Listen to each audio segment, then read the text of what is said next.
안녕하세요. 동락북스 이현숙입니다. 오늘 여러분과 함께 이야기 나눠볼 책은 딴지 가족입니다. 여러분, 딴지가 무슨 뜻일까요? 제가 이 책을 초등학교 3학년 친구들과 수업을 할 때 책을 나누어 주기 전에 먼저 물어봤습니다. 딴지가 뭘까? 그랬더니 어떤 친구가 꿀딴지요, 이렇게 얘기를 하더라고요. 보통 꿀단지 생각할 수도 있는데, 우리가 딴지를 걸다 그러면 뭔가 안 좋은 점에 대해서 콕 지적을 하는 걸 딴지 건다라고 얘기를 하죠. 그 책 제목 그대로 보여드리겠습니다. 딴지 가족. 여기 포스트잇 붙인 게 보이시나요? 제가 읽으면서 밑줄 치고 요약하고, 그리고 중요 부위에 저는 이렇게 포스트잇을 붙여 놓습니다. 23년이 넘게 초, 중, 고 학생들과 독서 논술 수업을 하고, 특히 고3 친구들하고는 이제 대입 논술 수업을 하다 보니까 책을 참 많이 읽어요. 여러 책 중에서 제가 소개해드리고 싶은 책은 너무 많은데 사실 시간이 없어서 영상 자체를 많이 찍지는 못했습니다. 그렇지만 한 편 한 편 그냥 좋은 책들, 꼭 여러분이 읽었으면 하는 책들을 소개해드리고 있습니다. 오늘 소개해드리는 딴지 가족은 초등 저학년 책이에요. 이 글자의 크기라든지 분량으로 치면 1학년, 2학년 친구들도 충분히 읽을 수 있는 책인데, 제가 3학년 친구들과 수업을 하는 이유는 이 책 내용이 사실은 그냥 단순한 스토리가 아니라 한 사람의 또는 한 가족이 어떻게 사회의 변화를 일으킬 수 있고 사회에 의해서 변화가 될 수 있으며 우리는 사회에서 어떤 역할을 하는가 라는 사실은 심도 깊은 질문을 던지고 있는 책이라서 1학년, 2학년 아이들이 읽으면 충분히 읽을 수 있고 재미있게 읽지만, 그런 심도 깊은 얘기까지가 사실은 조금 힘들기 때문에 저는 3학년 친구들과 수업할 때 사용했습니다. 이 딴지 가족의 이 딴지는 주인공 친구 여학생 이름이 장단지예요. 그 단지라는 친구의 이름을 좀 세게 발음하면 딴지가 되죠. 그런데 이 가족이 하는 행동을 보면 정말 다 딴지를 겁니다. 자, 예를 들어서 하나 얘기해 볼까요? 잠깐만요. 제가 작가 소개를 안 했네요. 김한희 선생님이고 출판사는 계암나무입니다. 산골에서 태어나 서울 구경을 왔다가 북촌에 자리를 잡았습니다. 7살짜리 개구쟁이 소년의 마음으로 글을 쓰고 있습니다. 라고 소개하고 계시는 김한희 선생님의 작품이고요. 저는 개인적으로 굉장히 재미있게 읽었습니다. 그리고 약간 묵직한 사회적 주제이지만 정말 재미있게 풀어내셨다라는 감탄도 했습니다. 자, 볼까요? 딴지 가족에 보면은 출동 준비, 저녁 식사, 딴지 가족이 외출해서 전체적으로 2, 4, 6, 8, 9개의 챕터로 이루어져 있습니다. 각 챕터마다 재미있는 스토리와 사연들이 연결되죠.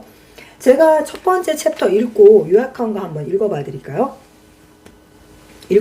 제가 요약한 겁니다. 4학년 장단지는 아침 등교부터 아이들의 교칙을 위반하는 장면을 촬영하기 위해 파파라치라고 하죠.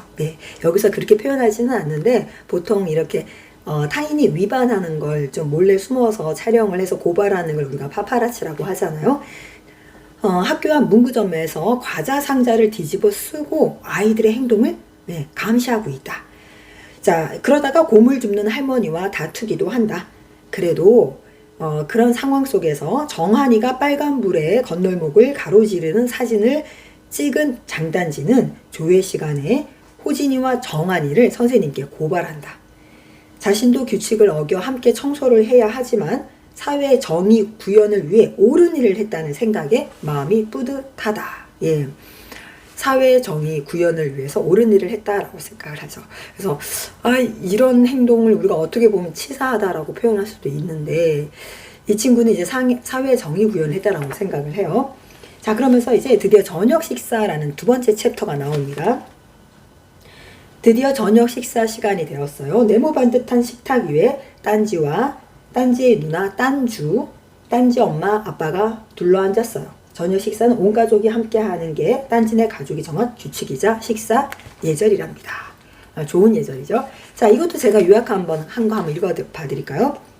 딴지네는 저녁 7시에 온 가족이 함께 모여 식사를 하는 규칙을 철저히 지키는 가족이다. 식사를 하며 각자 하루 동안 한 자랑스러운 일들을 소개한다. 예, 그 자랑스러운 일이 무엇일까요? 와, 예, 맞습니다. 각자 자기 주변에 불법, 이들의 말로는 불법이죠. 불법, 규칙을 어긴 예를 하나하나씩 집어낸 거죠. 제가 이제 지적을 해보니까 한 11개 정도를 찍어냈더라고요. 예를 들면 이제 이 가족들이 다 자기가 나는 오늘 어떤 걸 지적을 했고 어떤 걸 찾아냈어 라고 얘기를 하는데, 여기서 제일 이제 기가 막히다고 해야 되나요? 재미있는 부분, 어머니의 스토리예요. 엄마는 오늘 하루 어떠셨어요? 난 말이다, 오전에 인터넷 쇼핑으로 귤 한 상자를 주문했단다. 마침 과일이 똑 떨어졌는데 저렴하고 품질 좋은 상품이 나왔더라고. 당일 배송이라고 해서 오늘 저녁에는 우리 식구들이 입가심으로 마시는 귤을 까먹을 수 있을 줄 알았는데. 그랬는데요. 글쎄, 분명 오후 4시까지 배달해 주겠다고 했는데 아직까지 소식이 없지 뭐니?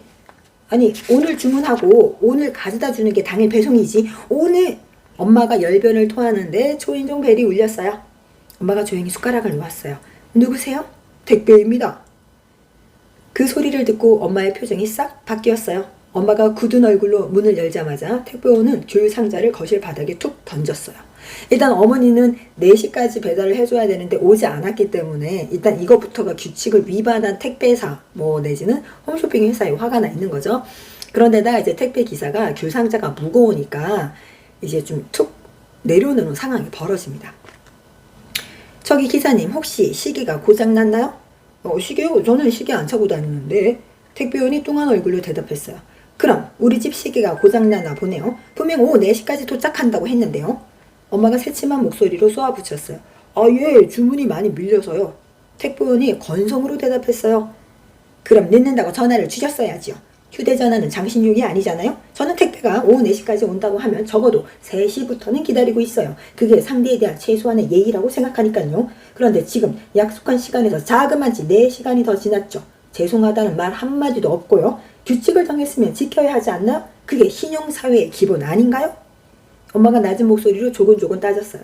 죄송합니다 사모님, 앞으로 조심하겠습니다. 안녕히 계십시오. 잠깐만요. 제가 내용물을 확인한 다음에 가셔야죠. 엄마는 냉큼 가위로 상자를 뜯고 귤 상태를 확인했어요. 어머, 내가 이럴 줄 알았어. 상한 게 3개나 있네. 여기도 하나, 4개. 엄마, 여기도 있어요. 이쪽 귀퉁이가 물렁물렁해요. 딴지 가족이 모두 달려들어 귤 상자에 손을 집어넣었어요. 아빠가 답답해서 못 참겠다는 듯 귤을 거실 바닥에 와락 쏟고 썩은 귤을 찾아냈어요. 예, 이 북튜버 특성상 일정 부분 이상을 읽으면 안 된다고 하더라고요. 저도 정확하게 규정을 잘 모르기는 하는데 이 부분을 읽어드린 건 딴지 가족이 어떤 가족인지 너무나 잘 표현할 수 있는 특정 부위라서 읽어드렸어요. 보시면 아시겠지만 까칠하다? 아주 딱딱 규칙을 지키고 사회 정의를 중요하게 생각하시는 건 좋은데 어떻다? 너무 앞뒤가 꽉 막혔다. 교주고슬하다라고 표현하죠. 교주고슬. 왜 검은고를 벽에다 악교로 붙여놓고 연주를 한다라는 고사성어 있잖아요. 그래서 그만큼 답답하고 융통성이 없고 상황에 맞춰서 이해를 할 줄 모른다는 뜻인데, 사실 이 책을 이제 읽어보시면 알겠지만 딴지 가족의 이런 딴지를 트는 행동에 이유가 있어요. 슬픈 사연이 있습니다. 그 슬픈 사연은 여러분이 꼭 읽어보시면 감동받으실 것 같아요. 그래서 슬픈 사연이 있는데요. 이 아빠가 사실은 원래 굉장히 자기 감정을 표현하지 못하는 분이었어요. 억울해도 그냥 참고, 슬퍼도 그냥 참고, 무언가 옳지 못한 일이 벌어졌어도 그냥 참는, 그냥 그런 분이셨는데 그걸로 인해서 큰 손해를 보게 돼요. 딴지가 어떤 다치는 상황이 벌어졌는데 제대로 수술을 받지 못하게 되는 거죠. 그래서 이 아버님이 깨달으셨어요. 내가 이렇게 뭔가를 하지 못하면 내 아이가 손해를 보는구나. 이거는 따질 건 따지고 말할 건 말아야 되는구나 하면서 자신의 성격을 완전히 변화시킵니다. 그러면서 아버님과 어머님이 같이 성격을 변화시키고 아이들한테도 너는 나처럼 살지 마. 너희는 할 말 하고 살아. 따질 건 따져야 돼. 그러지 못하면 이 세상은 우리 같은 봐주는 사람, 이해해주는 사람, 참는 사람을 인정해주지 않고 알짤없어 라고 생각이 변하게 되는 사건이 있습니다. 이로 인해서 이 가족이 겪었던 고통, 마음의 상처, 그리고 그 이후에 딴지 가족이 될 수밖에 없었던 이 사연을 읽어보면요. 너무나 우리 사회에서 조용한 소수로 산다는 거, 약자로 산다는 게 무엇인지 아이들과 굉장히 깊이 있게 얘기를 나눠볼 수 있습니다. 그리고 사회 정의를 위해서 우리가 개인적으로 또는 조직적으로 단체의 힘으로 어떤 일을 할 수 있는가에 대해서도 얘기를 나눠볼 수 있고요. 요즘 이용수 할머니의 어떤 위안부의 참 가슴 아픈 사연이죠.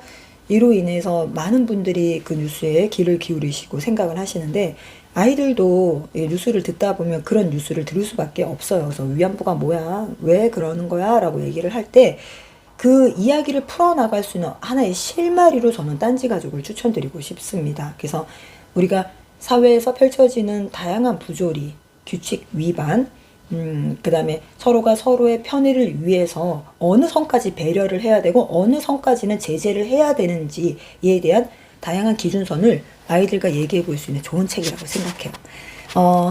이게 뭐 스포일러라고 하죠. 끝에 스토리를 얘기하는 걸 이제 그건 하지 않을게요. 그런데 이제 어쨌든 해피엔딩입니다. 아동 문학이고 초등 저학년을 위한 동화이기 때문에 굉장히 행복하게 끝이 나요. 그래서 사실 저는 이 동화만이 해피엔딩은 아니라고 생각해요. 정말 이 세상은 해피엔딩이 될 수 있다고 생각하는 사람인데 아이들과 우리 가족은 딴지 가족이 아닌지, 혹시 우리도 딴지를 걸고 있지 않은지 잠깐 힌트로 얘기하자면 딴지 가족이 나중에는 얼짱 가족이 됩니다. 예, 얼짱 가족. 예, 언뜻 들으시면 얼굴이 짱이라고 생각하시겠죠? 물론 아닙니다. 예, 꼭 한번 읽어보세요. 딴지 가족이 얼짱 가족이 되기까지의 이야기. 동락북수 이연숙이었습니다. 즐거운 하루 되시고요. 집콕하는 동안에 아이들과 책 읽고 다양한 사회 문제에 대해서 토론하는 좋은 시간 가지세요. 감사합니다.